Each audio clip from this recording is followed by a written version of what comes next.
Okay, today we're going to show you the podcast interview blueprint, this time organized and presented to you in the Notion app. I'll reserve some of my thoughts of Notion. If you've never seen Notion before, today might be the first time you're seeing it. I'll reserve some of my thoughts about using the tool as a podcaster, as a creator, and all that fun stuff towards the end of the video. But I'll just walk you through primarily the thought process around the podcast interview blueprint. I've already discussed this in previous videos. One that I talked about our podcast grader. And you can get this list right here, the one in Notion, the one in Google Docs, and the one in ClickUp, if you go to castos.com/podcastgrader. You get a little grade on your podcasting journey, right? Get some helpful advice, and you get access to a bunch of these types of resources. So we'll just look at it from a high-level overview. And the way that I approach, building a podcast from the ground up. This is really for somebody who is taking things from the ground up, or maybe you're sort of in the very beginning stages, early stages of your podcast, and you're just like, am I thinking about this the right way? And I should say that there's never a right way for anything creative, right? Like you can create things on your own. This is just the way that I look at the real large, broad brushstrokes of a podcast. So 5 phases: the pre-interview items, the interview items, the post-interview items, the promotional items, and then the long-term items. So this is through the lens of somebody who's going to take a podcast, again, from start to finish, but there's always this goal in mind, right? You have a particular goal in mind. You're either trying to grow an audience, you are specifically trying to grow an audience, like you're putting effort into this. You realize that podcasting can be a great tool to connect with others, or you're selling something, right? You're using this as that sales tool for your consulting business or your, services business, or selling products, right? It doesn't matter. You have like these real hard goals in mind. At the very minimum, you're trying to grow that audience. So from the pre-interview items, I'm not going to go line by line here, but you can see, I'll just briefly scroll down so you see the entirety. It's 39 items. And then within each item, you can open it up to just see a little bit more information that I put in each piece. And the idea is you can kind of just share this with your team. You can kind of go over it. You can check it off. Well, one of the great things about putting things in something like a Notion or ClickUp, like I did in the last video, is that you can replicate this. So if you wanted to quickly replicate this, if you're already using Notion, let's say, for your marketing material, we use it at Castos, you can quickly just replicate these for every show. So you might not even use all of the pieces of this. And, I implore you to use whatever you want from these items. You can delete the stuff. You can add more. You can kind of craft this checklist to however you see fit. But in the pre-interview section, I'll just tell you what my key points are. Is, of course, it's like, do you have all the information do you need? Right? You're about to interview somebody. I'm about to get on an interview in 18 minutes, in fact, before I record, as I record this video. And it's just like, do I have everything I need? They have all the relevant information. Do I know who I'm going to talk to? Have I sent them all the links that they need? But most important for me in the pre-interview process is actually having a pre-interview process. It's talking to this person or persons or brands, whatever, before you hit record, because it's going to really make your podcast a whole heck of a lot better. For years, and I still fall victim to it, really depends on how much time I have, that if I don't get a good pre-interview process in, or even like 15 minutes with somebody on a call a week or two ahead of the actual podcast recording, it makes a world of difference. Because oftentimes when we get to meet somebody for the first time, especially on a podcast, you're meeting them for the first time, so you're exploring different things. You hear something and you start going down another path that is not relative to the conversation, and it either means that you're just wasting time with your guest. Most importantly, you're wasting time of the audience, or maybe you end up wasting time in like post-production. You start editing more, and it's like, wow, if I knew this person a little bit better, I could have hit some better points. So that's like my big takeaway for the pre-interview process. And then when you get into the interview process, you're really looking at, while I'm doing this, am I asking the questions? Am I pulling out, am I extracting the key points of a story that are entertaining, educational, impactful, informative for my audience? And you're always trying to keep those things in mind. As a podcaster of 8 years, sometimes you can kind of just run loose with good conversation. You start talking about things that are just not relevant. And again, this is okay. This is why I like audio, because you can edit it down and format it slightly different than you can with video. But it's important to stay on course, right? So that's what we're talking about in the interview section. In the post-interview section, this is much more of a reminder section, but these are critical moments that after you talk to your guest, let's say, is to really get them to commit, get them on the hook to be part of sharing and promoting the show. This is a critical step that I think a lot of people forget, is to really encourage them and let them know like what's coming next.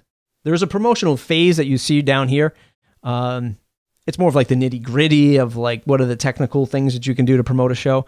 But post-interview, like right when you're done with the interview, even if it's like 24 hours later, you send a thank you email to your guest or something like that. It's getting them into the mindset that, hey, this was a lot of work. It was a lot of fun. It's a lot of work to put together a podcast. I really, really love it if you share these links, this podcast, or heck, even leave me a review in iTunes or something like that. Critical moments. These are things that stack up over time. They seem very trivial, in the moment. But as you stack up your guests, let's say you go a whole year, you have 50 guests. Boy, that could be 50 interviews. That could be 50 other tweets about your podcast. So there's a lot of things that can be done in the post-interview process. In the promotional phase, this is where you get intentional to make the podcast really work for you. It was a lot of work doing the pre-interview process. It was a lot of work doing the interview process, and maybe a lot of stuff goes into the post-interview where you're editing, you're writing show notes, you're doing all this stuff. The real work happens on the promotional phase. I hate to say it, So when people say, "Oh, how many podcast episodes should I do for my podcast?" Like especially new podcasters, like one of the top questions that I get. So it's like as many as you can possibly do, of course. And of course, if you can do it weekly, that's amazing. But let's not forget that like promoting the podcast is just as important to the success of a podcast as it is creating the podcast content. In other words, you don't just upload the podcast to Castos and off it goes to iTunes, Spotify, Google, and then everyone just comes listening to the show. You really have to work in that promotional phase to get it out there. Tweeting about it, posting about it, blogging about it, emailing about it, live streaming about it, as much as you can possibly do.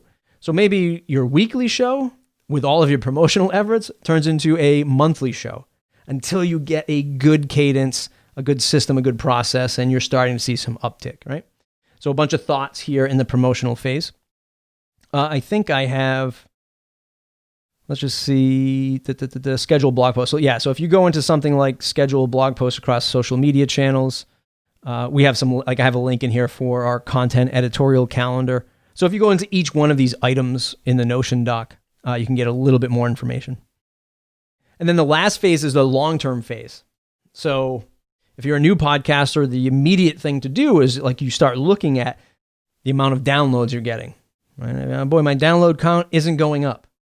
Or it's not going up as fast as I thought it would be or should be.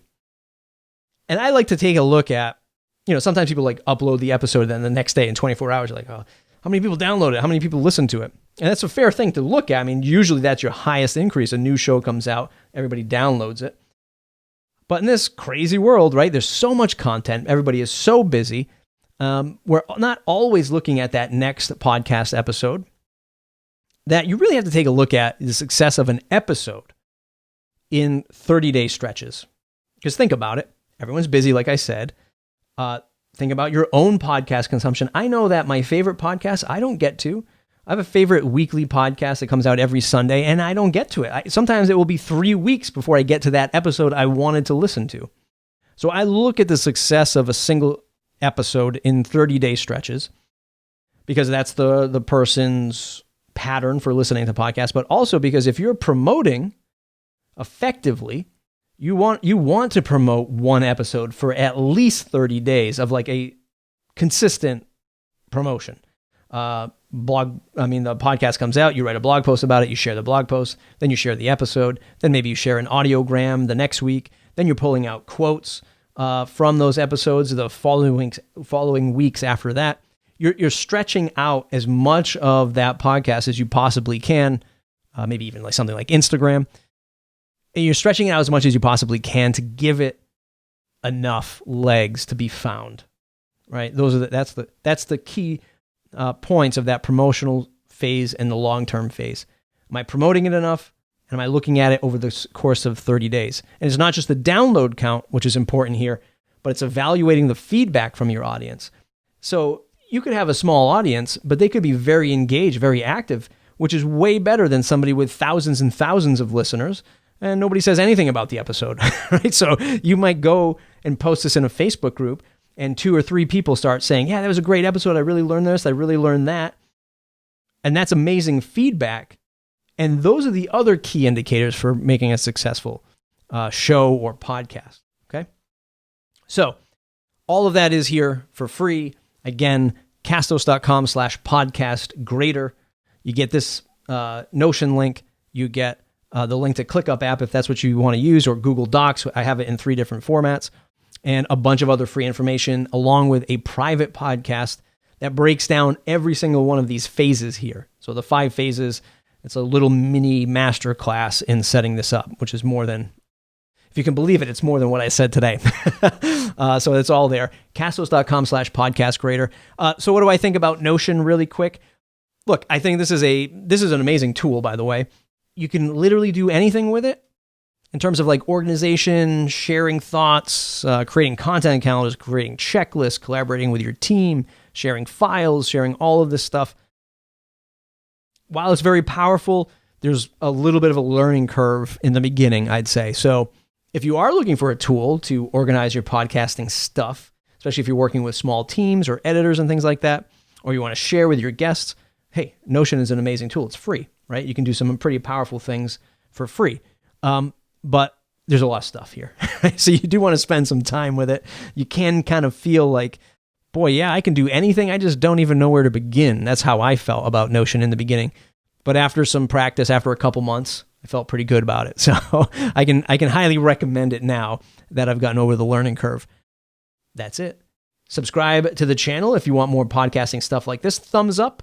If you like the video, leave a comment below. What do you think about creating a great podcast? What do you think about this Notion doc? Let me know what you have to say. If you haven't already, go to Facebook if you're into Facebook groups, or go to podcasthackers.com. That's our Facebook group. You can go to that website, podcasthackers.com, click join the Facebook group. You can get access to this stuff too as well. That's it. We'll see you in the next video.